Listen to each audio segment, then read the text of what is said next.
মনে বড় আশা ছিল যাব মদিনা। আল ইসলামিয়া বাংলাদেশের সম্মানিত আমির তালিম বিশিষ্ট ফকিহ হযরত মাওলানা মুফতি আব্দুল মালিক সাহেব দামাত বারাকাতুহু হযরতকে ওনার গুরুত্বপূর্ণ নসিহত পেশ করার জন্য সবিনয় অনুরোধ করছি। যারা তালিবে ইলম আছেন, দায়িত্বশীল আছেন, আপনাদের সকলের কাছে মঞ্চের পক্ষ থেকে আহ্বান করা হচ্ছে, আপনারা সকলেই মঞ্চের সামনে এসে বসে যাবো ইনশাআল্লাহ।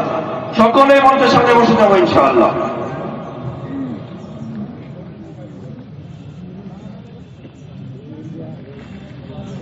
রাহমাতুল্লাহ।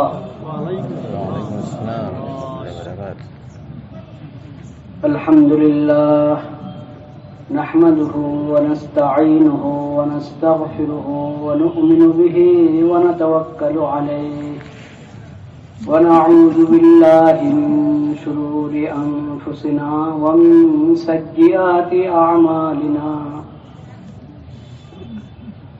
من يهده الله فلا مضل له ومن يضلل فلا هادي له وأشهد أن لا إله إلا الله وحده لا شريك له وأشهد أن محمدا عبده ورسوله.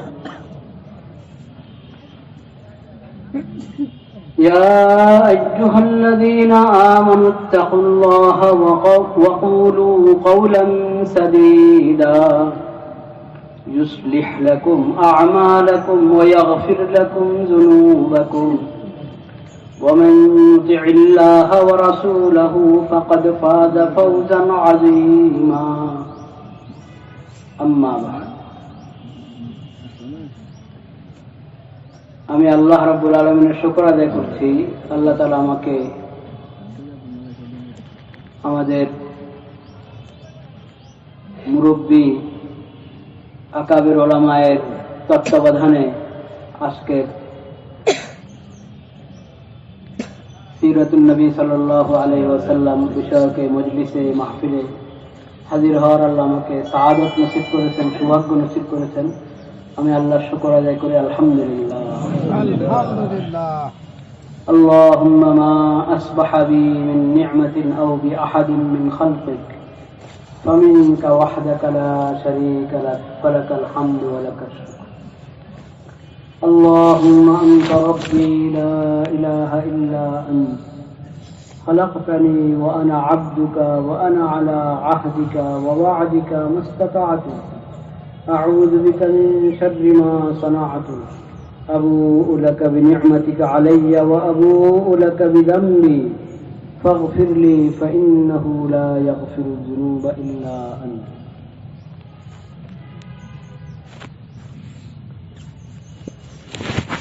لا إله إلا الله.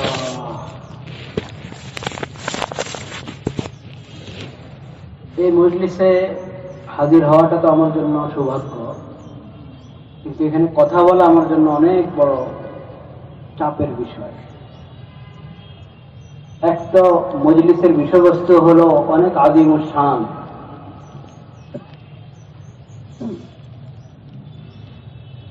এই বিষয়ে কথা বলার যোগ্যতা এবং হক আসলে আমার নাই। তৃতীয় হলো যে মুরব্বী এবং আকাবের তত্ত্বাবধানে মজলিস হচ্ছে, আমাদের সারাতাজ উলামায়ে কেরাম, বৃহত্তর ময়মনসিংহের মুরব্বীরা এখানে আছেন, তাদের উপস্থিতিতে কথা বলা। তবে একটা দিক ভালো যে মুরব্বীদের উপস্থিতিতে কথা হলে কোনো ভুল হলে ওনারা ইসলাহ করে দিবেন, সংশোধন করে দিবেন। এই দিক থেকে বিষয়টা একটু সহজ। আল্লাহ রাব্বুল আলামিন আমাকে সহি বলার তৌফিক নসিব করেন। আমিন। অতি সংক্ষেপে দু একটা কথা আরজ করার চেষ্টা করা হবে। ওমা তৌফিকি ইল্লা বিল্লাহ আলাইহি তাওয়াক্কালতু ওয়া ইলাইহি উনীব।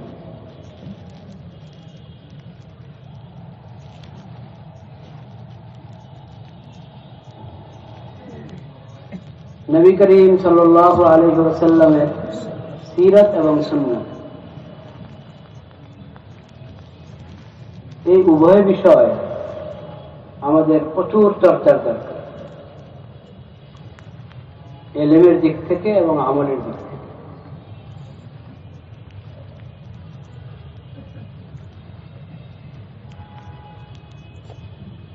কেন জরুরি? অনেক কারণে জরুরি।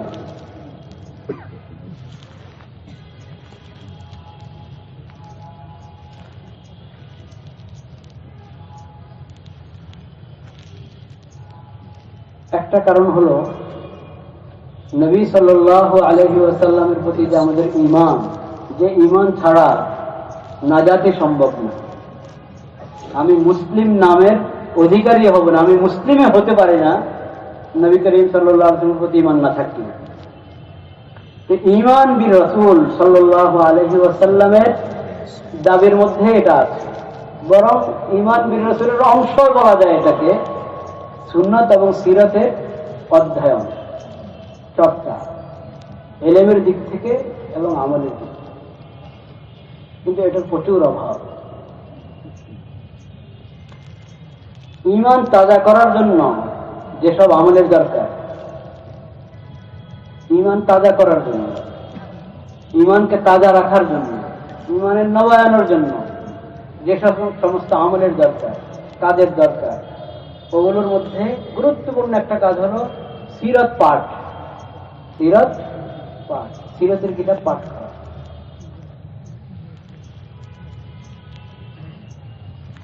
এবং সিরাতের কিতাব পড়ার দুটা তরজ আছে, দুটা দিক আছে। একটা হলো ইলমি এবং তাহকিকি দিক, আর একটা হলো ঈমানি এবং আমলি দিক।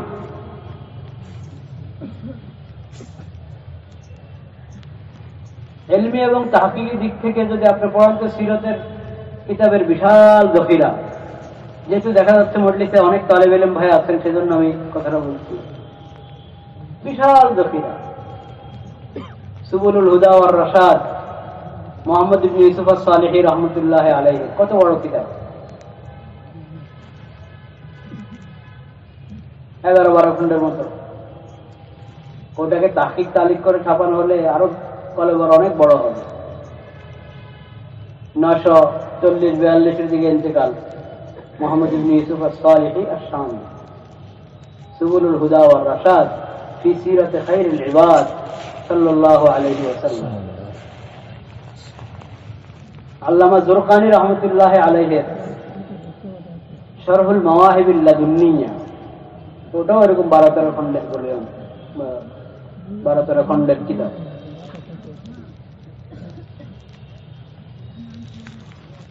শত নয়, হাজার কিতাব ছিল।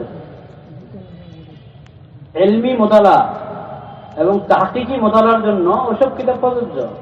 যারা সিরাতের রিওয়ায়াতের তাহকিক করবে খুব ভালো। কিন্তু সিরাতের আরেকটি মুতালা যেটা সবার জন্য প্রযোজ্য, তালেব ইলমদের জন্য বিশেষভাবে, সেটা হলো আমলি এবং ঈমানি মুতালা। সিরাতের কিতাবের আমলি এবং ঈমানি মুতালা।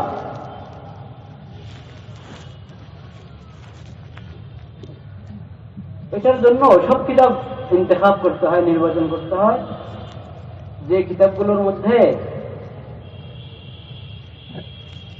রিওয়ায়াতের তাসহিহ তাযীব, জারহ তা'দীল এবং শুধু জামে রিওয়ায়াতের কাজ করা হয়েছে, ওসব কিতাব না। এখানে হলো যেসব কিতাবের মধ্যে মুনতাখাব রিওয়ায়াতের মাধ্যমে মুখতাসার আন্দাজে, সহজ উসলুবে সিরাতের উপস্থাপন করা হয়েছে, ওই সমস্ত কিতাব সিরাতের আমলি এবং ঈমানি মুতালার জন্য প্রযোজ্য। যেমন সাইয়্যিদ আবুল হাসান আলী নদভী রাহমাতুল্লাহ আলাইহির কিতাব সিরাত রাসূল আকরাম সাল্লাল্লাহু আলাইহি ওয়াসাল্লাম, নবী রহমত সাল্লাল্লাহু আলাইহি ওয়াসাল্লাম, এবং কাসাসুন নবীনের 5ম খণ্ড, যেটা উনি সিরাতের জন্য লিখেছেন, সিরাত খাতামুন নবিয়্যিন সাল্লাল্লাহু আলাইহি ওয়াসাল্লামের অনুমানে লিখেছেন। সালেহ আহমদ শামী হাফিজাহুল্লাহ তাআলা ওয়া রাআহু ওনার কিতাব আছে মিন মাইনি সিরাতিন নববিয়া, মিন মাইনি শামাইল এবং মিন মাইনিল খাসাইল। এই ধরনের মুনতাখাব রিওয়ায়াতের উসলুবে সহজ সরল ভাবে ফিকহ সিরাকে যুক্ত করে ইন্তেখাবে রিওয়ায়াতের সাথে ফিকহ সিরার ইহতিমাম করা হয়েছে, তাও মুতাদিল আন্দাজে। ফিকহ সিরার কোনও আবার অনেক ইফরাত তফরিদওয়ালা কিতাব আছে, রাসায়েল আছে, যেগুলো ইফরাত তফরিদ থেকে যথাসম্ভব দূরে থেকেছে এবং ইন্তেখাবে রিওয়ায়াতের ইহতিমাম করেছে। আর আরসটা হলো উসলুব এবং তারগিবি উসলুব। ওই আরসটার মধ্যে একটা তারগিব আছে, কিসের? আল ইতিসা আল ইক্তিদা বিসিরাতিন নববিয়া এর তারগিব। উসলুব সহজ, উসলুব তারগিবি। রিওয়ায়াতের মধ্যে ইন্তেখাব আছে, ফিকহ সিরার দিকে ইফরাত এবং তাফরিদ থেকে মুক্ত থেকে তাওয়াজ্জু দেওয়া হয়েছে।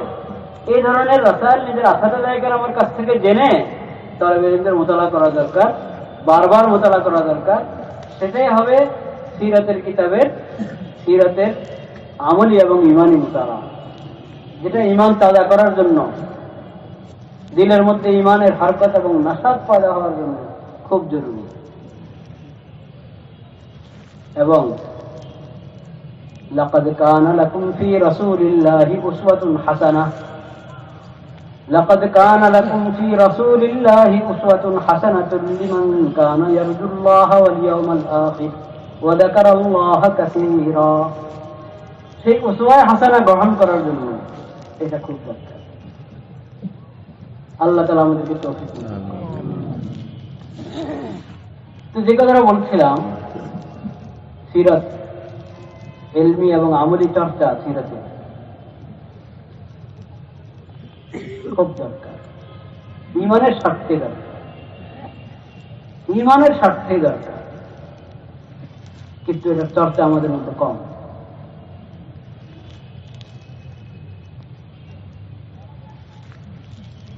রাসূলুল্লাহ সাল্লাল্লাহু আলাইহি ওয়াসাল্লামের মধ্যে তোমাদের জন্য, রাসূলুল্লাহর মধ্যে, আল্লাহর রাসূলের মধ্যে তোমাদের জন্য রয়েছে উত্তম আদর্শ। উত্তম আদর্শ কি? উসওয়ায়ে হাসানা, নির্ভুল আদর্শ, উত্তম আদর্শ, যেটার কোনো বিকল্প নেই, যেটার কোনো কি নাই, বিকল্প নেই।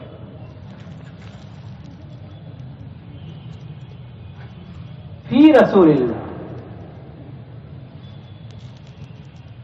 তালেবে ইলম বেরা তো খুব বুঝার কথা, বুঝতে পারছেন। ফি রাসূলিল্লাহ বলা হয়েছে, রাসূলুল্লাহর মাঝে তোমাদের জন্য রয়েছে। রাসূলুল্লাহর কিসের মাঝে? রাসূলুল্লাহর ইবাদতের মাঝে তোমাদের জন্য উত্তম আদর্শ, এভাবে বলা হয়নি। রাসূলুল্লাহর ইবাদত বন্দেগীর মধ্যে তোমাদের জন্য উত্তম আদর্শ, রাসূলুল্লাহর জুহুদ এবং তাকওয়ার মধ্যে তোমাদের জন্য উত্তম আদর্শ না। শুধু একদিক কথা বলেনি, কি রাসূলুল্লাহ, রাসূলুল্লাহর মাঝে, অর্থাৎ রাসূলুল্লাহর সব কিছুর মধ্যে, রাসূলুল্লাহর সব কিছুর মধ্যে তোমাদের জন্য রয়েছে উত্তম আদর্শ। তুমি তোমার জীবনের যেই অঙ্গন নিয়ে, যেই দিক নিয়ে তোমার নমুনা দরকার, সেই নমুনা রাসূলুল্লাহ সাল্লাল্লাহু আলাইহি ওয়াসাল্লামের মাঝে খুঁজে পাবে। ওখান থেকে তুমি আদর্শ গ্রহণ করো। ফি রাসূলিল্লাহ, ফি কুল্লি শানিন মিন শুউনি রাসূলিল্লাহ সাল্লাল্লাহু আলাইহি ওয়াসাল্লাম মিম্মা তাহতাজু ইলাইহি আইয়ুহাল আবদুল মুসলিম লাকা উসওয়াতুন হাসানাতুন। জীবনের যতগুলো দিক হতে পারে, যতগুলো অঙ্গন রয়েছে, যত সিনফের মানুষ, যত শ্রেণীর মানুষ, কারণ রাসূলুল্লাহ সাল্লাল্লাহু আলাইহি ওয়াসাল্লাম সর্বশেষ নবী, কিয়ামত পর্যন্তের জন্য নবী। যত গোত্রের মানুষ, যে কোনো গোত্রের মানুষ হোক, যে কোনো খানদানের মানুষ হোক, যে কোনো বংশের মানুষ হোক, যে কোনো ভাষার মানুষ হোক, যে কোনো রঙের মানুষ হোক, যে কোনো পেশার মানুষ হোক, যে কোনো বয়সের মানুষ হোক, কোনো অঞ্চলের সীমাবদ্ধতা রাখে যে অমুক অঞ্চলের জন্য রাসূলুল্লাহ নবী, না, নাউযুবিল্লাহ। রাসূলুল্লাহ সাল্লাল্লাহু আলাইহি সাল্লাম আল্লাহর সকল মাখলুকের জন্য, মানে এটা শুধু পৃথিবী পুরো সারা পৃথিবীর জন্য নবী যদি বলা হয়, বলো মঙ্গল গ্রহে যদি একসময় এসে যায় পৃথিবীর মতো ওখানে বসবাস শুরু হয়ে গেছে, সেখানে নবী কে হবেন? কে? হযরত মুহাম্মদ মুস্তাফা সাল্লাল্লাহু আলাইহি ওয়াসাল্লাম।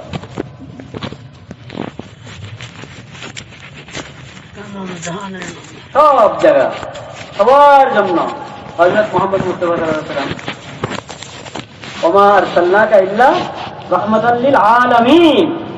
যেমন আলহামদুলিল্লাহি রাব্বিল আলামিন, রব্বিল আলামিন এখানে যেমন এক জগৎ, দুই জগৎ, তিন জগৎ কোনো নির্দিষ্ট নাই, সকল আলমের জন্য। যেমন আল্লাহ রব, ওই শব্দটাকে এখানে এনেছেন আল্লাহ তাআলা, ওমা আরসালনাকা ইল্লা রাহমাতাল লিল আলামিন। সকল আলমের জন্য আল্লাহ তাআলা রহমত স্বরূপ পাঠিয়েছেন কাকে? হযরত মুহাম্মদ মুস্তাফা সাল্লাল্লাহু আলাইহি ওয়াসাল্লাম। সকল আলমের জন্য তিনি রাসূল। কোনো সীমাবদ্ধতা নেই যে অমুক অঞ্চল, অমুক ভাষার মানুষ, অমুক রঙের মানুষ, অমুক পেশার মানুষ, না। সকল পেশা, সকল ভাষা, সকল রঙের, সকল শ্রেণী, সকল অঞ্চলের এবং কিয়ামত পর্যন্তের জন্য, সকল যুগের জন্য রাসূলুল্লাহ সাল্লাল্লাহু আলাইহি ওয়াসাল্লাম খাতামুন নবিয়্যিন এবং রাহমাতুল লিল আলামিন। তো এক এক শ্রেণীর মানুষের এক এক ধরনের সমস্যা, এক এক ধরনের জিজ্ঞাসা, যার যে জিজ্ঞাসা, যার যে সমস্যা, যার যে বিষয়, ওটার ব্যাপারে কোন সমাধান দরকার, কোন নমুনা দরকার, সেটাই আল্লাহ বলেছেন, ওমা লাকাদ কানা লাকুম ফি রাসূলিল্লাহি উসওয়াতুন হাসানাহ। রাসূলুল্লাহর মধ্যে, এই জন্য এখানে বলে না রাসূলুল্লাহর ইবাদতের মধ্যে, না। কেন ইবাদতের কথা বলবে? রাসূলুল্লাহর আকীদা, রাসূলুল্লাহর ইবাদত, রাসূলুল্লাহর লেনদেন, রাসূলুল্লাহর আচার ব্যবহার,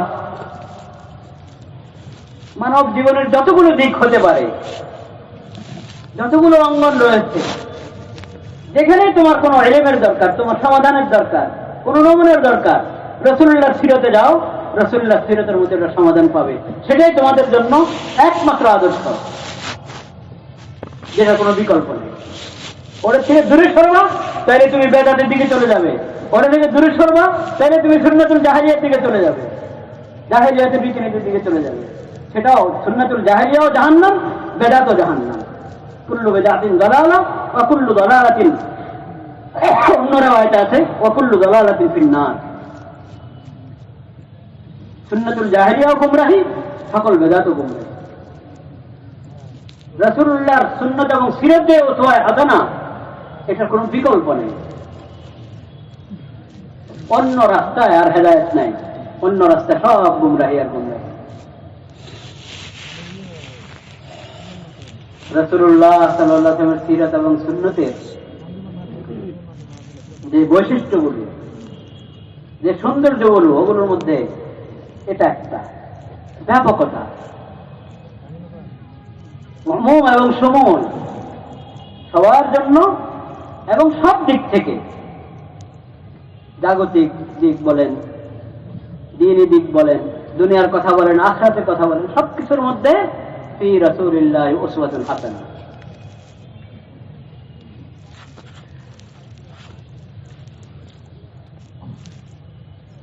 এখন আমরা খণ্ডিত, হয়তো আকীদার মধ্যে, আকীদার হিসাবে এটা মানে যে রাসূলুল্লাহর সুন্নাহকে, তার সিরাতকে জীবনের সব অঙ্গনেই এটার মধ্যে হেদায়েত গ্রহণ করতে হবে। আকীদার দিক থেকে হয়তো আল্লাহর রহমতে আকীদা হয়তো ঠিক আছে ইনশাআল্লাহ, কিন্তু আমলের দিক থেকে আমরা এই ওসওয়ায়ে হাসানাকে, এই উত্তম আদর্শকে খণ্ডিতভাবে গ্রহণ করি, খণ্ডিতভাবে গ্রহণ করি। এমন অনেক দিক আছে, ওই দিকে ওই ওই এমন অনেক অঙ্গন আছে, এমন অনেক বিষয় আছে যে এই বিষয়ে রাসূলুল্লাহর সিরাতের মধ্যে হেদায়েত আছে আমাদের জন্য, আমাদের খবরে নেই, খবরে নেই। যেমন ধরেন জাগতিক জ্ঞান বিজ্ঞানের জন্য এই যে স্কুল, কলেজ, ভার্সিটি আছে না, জাগতিক জ্ঞান বিজ্ঞান তারা চর্চা করে নাকি? ওদের অনেকের হয়তো এটা চিন্তাও আসে না যে আমাদের জন্য রাসূলুল্লাহর জীবনীতে কি আছে আদর্শ। ভাববে যে মাদ্রাসা মসজিদ ওটা তো দিনের কাজের জন্য, মক্তব মাদ্রাসা হিফখানা এগুলো হলো দিনের কাজের জন্য। ওরা রাসূলুল্লাহর সিরাতের মধ্যে নমুনা খুঁজে পাবে নিজেদের জন্য। হ্যাঁ, কিন্তু স্কুল কলেজ ভার্সিটি এগুলো তো সব দুনিয়া, এদের জন্য তো ওখানে কোনো কিছু খুঁজে পাওয়া যায় না। বলেন নাউযুবিল্লাহ। কেন পাওয়া যাবে না? যদি আমাদের নবী বিশ্ব নবী হয়ে থাকেন, রহমতুল লিল আলামিন হয়ে থাকেন, তো তাদের জন্য এখানে নমুনা থাকবে কি থাকবে না? অবশ্যই থাকবে। জাগতিক জ্ঞান বিজ্ঞানের প্রতিষ্ঠানগুলো যদি আদর্শ প্রতিষ্ঠান হতে চায়, রাসূলুল্লাহর সিরাত থেকে তাদেরকে হেদায়েত গ্রহণ করতে হবে।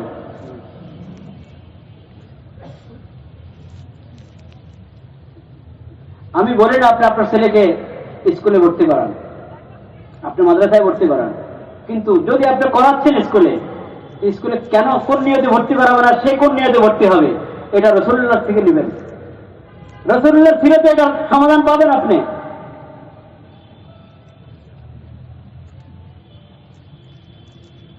সেই প্রতিষ্ঠানগুলো কোন তরিকা পরিচালিত হবে, রাসূলুল্লাহর সিরাত থেকে ওটা সমাধান নেবেন।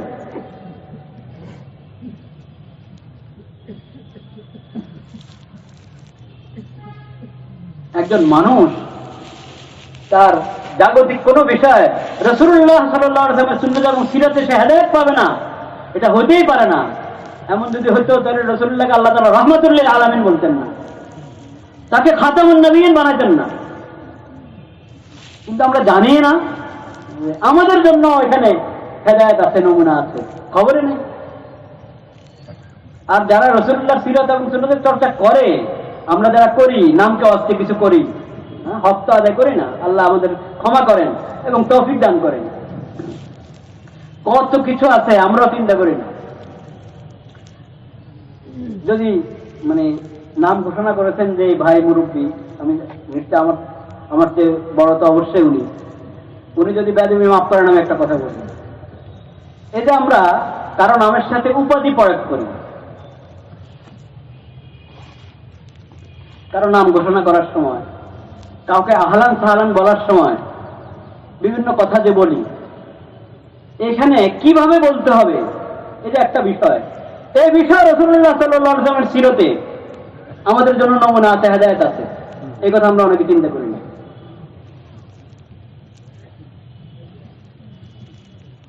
সেজন্য দেখা যায় সিরাতের জলসার মধ্যে নাম ঘোষণা হচ্ছে, সেখানে কিন্তু সিরাতের আদর্শ পালিত হচ্ছে না।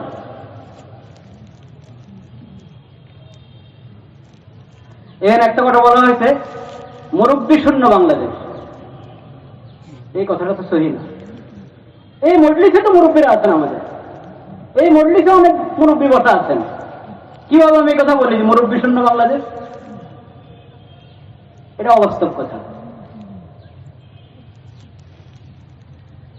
এটা রাসূলুল্লাহ সাল্লাল্লাহু আলাইহি ওয়াসাল্লামের সুন্নাত আর সিরাতের সাথে মিলে নাই।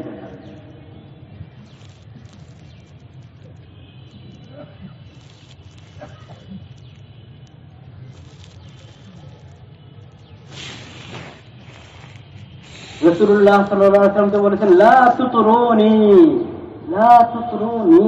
রাসূলুল্লাহ নিজের ব্যাপারে বলেছেন, আমার ব্যাপারে তোমরা বাড়াবাড়ি করো না। আমার ব্যাপারে কোনো মন্তব্য করতে, আমার কোনো প্রশংসা করতে গিয়ে তোমরা বাড়াবাড়ি করো না। রাসূলুল্লাহ নিজের ব্যাপারে বলেছেন, লা তুতরুনি।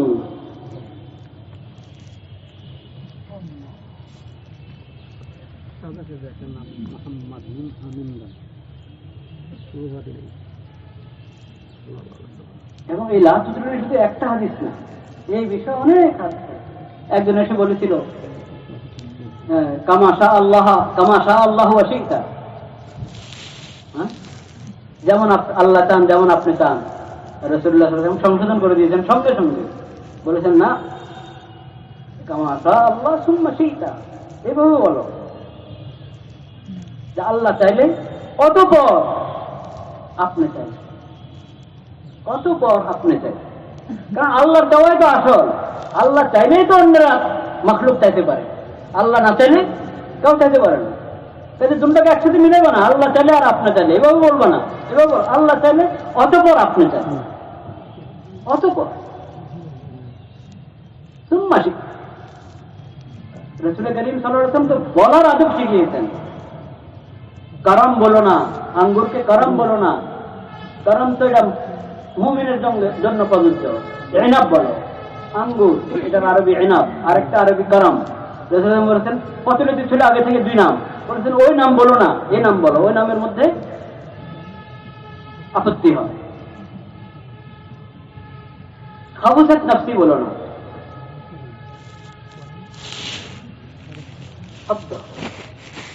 শব্দ প্রয়োগের পদ্ধতি শিখিয়েছেন রাসূল।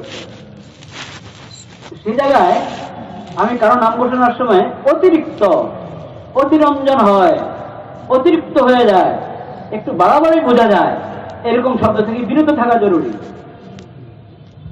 আর একবারে যদি অমূলক কথা বলে ফেলি, যেমন ওই কথাটা এসেছে, তখন তো আরো আপত্তি হয়। এই ধরনের ছোট ছোট জিনিস যেগুলোকে আমরা সিরত এবং সুন্নতের আলোকে বিচার করতে হবে, এটা চিন্তা করি না। এরকম ছোট ছোট জিনিসের ব্যাপারেও আমরা যদি সিরত ঠিক মতো পড়ি, দেখবো যে ওখানে আমাদের জন্য কি আছে, নমুনা আছে, আদর্শ আছে, হেদায়েত আছে। আল্লাহ তাআলা আমাদের সবাইকে তৌফিক নসিব করেন, ব্যাপকভাবে চর্চা করার তৌফিক নসিব করেন। শর্ত ভাই, খুব বড় শর্ত, সেটা হলো আপনি কি পড়বেন আলেমকে জিজ্ঞেস করেন, আপনার এলাকার মুরব্বীকে জিজ্ঞেস করেন কি পড়বেন। এই বিষয়ে অনেক বই আছে, আপনি তার আরবিটা পড়বেন না, বাংলা পড়বেন, ইংরেজি পড়বেন, কোনটা পড়বেন জিজ্ঞেস করে নেন। 1 2 নম্বর, পড়ার পর নিজে নিজে গবেষণা শুরু করবেন না। পড়েন, উপকৃত হন, কিন্তু গবেষণা করা, ওটার ভিত্তিতে কোনো ফয়সালা করা, এই যে সিরত আমি পড়লাম, এতে তো বোঝা যায় আমাদের হুজুররা যে অমুক অমুক কাজ করে, এটা তো সিরত পরিপন্থী, শুরু হয়ে গেছে গবেষণা। হ্যাঁ, সিরত অধ্যয়ন করা সবার কাজ, সিরতের কিতাব পড়ে গবেষণা করা সবার কাজ না। ওটার জন্য মুরব্বীদেরকে ছেড়ে দেন। আপনি সিরত পড়ার পর যা বুঝলেন ওটা ঝালাই করেন, যাচাই করেন আছে আলেমদের কাছে, সহি বুঝলেন কিনা। আর যখন এই ধরনের কোনো কিছু উদ্রেক হয়, আপনার মনে আসে যে আমাদের সমাজের অমুক কাজটা তো সিরতপন্থী মনে হচ্ছে, বিশেষ করে সমাজ বলতে যদি যারা ওলামা সোলাহা আল্লাহওয়ালা, তাদের মাঝে প্রচলিত একটা কাজ আপনার কাছে মনে হচ্ছে এটা সিরত পরিপন্থী, হলেও হতে পারবে, বেকারের কারণে কারো কারো এরকম হয়, হতে পারে, কিন্তু আপনি নিজে ফয়সালা করেন না, আপনার বুঝতে ঠিক কিনা এটা আসেন যাচাই করতে।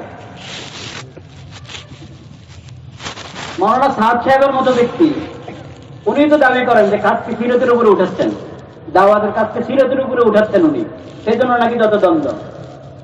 ওনার ভক্তরা মুরিদরা এখানে এই কথা বলতে থাকে যে সাদ সাহেবের বিরোধিতা সবাই এই জন্য করে যে সাদ সাহেব দাওয়াতের কাজকে সিরতের উপরে উঠে যাচ্ছেন, এই জন্য সমস্যা। এটাই যদি বিষয় হয়তো তাহলে কোনো সমস্যা হতো না। সবাই তো এটা চায়, যে আমাদের জিন্দেগি সিরত মোতাবেক হয়ে যাবে, নাকি চায় না? ওলামায়ে কেরাম ওটা চান কি চান না, যে আমাদের সকল কাজ সিরত মোতাবেক হোক, চান?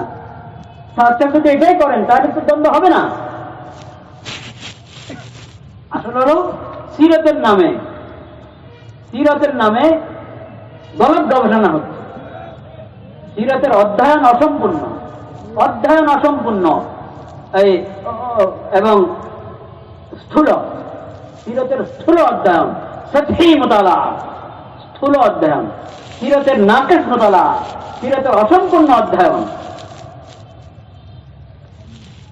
এই কারণে সিরত থেকে এমন কথা বের করে সিরতের সাথে যেগুলোর কোনো সম্পর্ক নেই। আজকে সিরতের উপরে আনার নামে নতুন নতুন বেদাত আবিষ্কার করা হচ্ছে এই মেহনতের মধ্যে।